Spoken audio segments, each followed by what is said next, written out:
The cab screeched to a halt. Dust swirled around the dilapidated building. The Grand Blackwood Hotel, once majestic, now a haunting silhouette against the twilight sky. Inside, cobwebs draped the chandelier like ghostly shrouds. The air, thick with the stench of decay, sent shivers down my spine. At the ancient reception desk, a bell echoed in the silence. No one. A musty register lay open, its pages yellowed and brittle. I ran my finger across a faded entry. Room 207. The last guest to have stayed here years ago. My room. With a heavy key in hand, I ascended the creaking staircase, each step a drumbeat of dread in the eerie quiet. Room 207.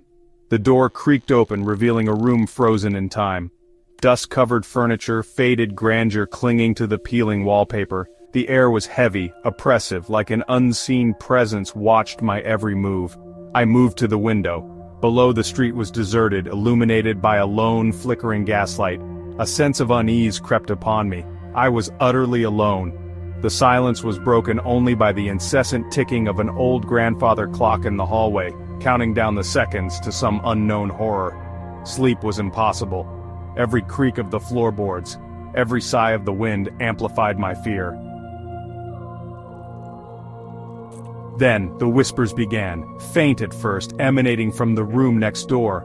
They rose and fell with the wind like the murmurings of restless spirits. My blood ran cold. Was I truly alone? Someone or something was in the adjacent room. The whispers grew louder, more distinct. A voice, raspy and chilling, speaking in hushed, guttural tones.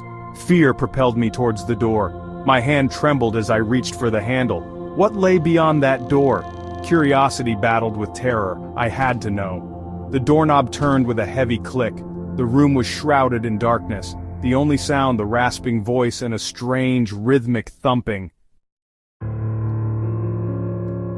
I fumbled for the light switch. A single bare bulb flickered to life, casting long, grotesque shadows on the walls. And then, I saw him.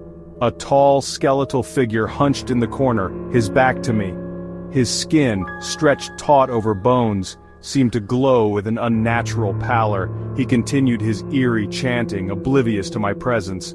With a sudden, jerky movement, he turned. His eyes, hollow sockets in his skull, met mine. A scream caught in my throat. I stumbled back, my heart pounding against my ribs.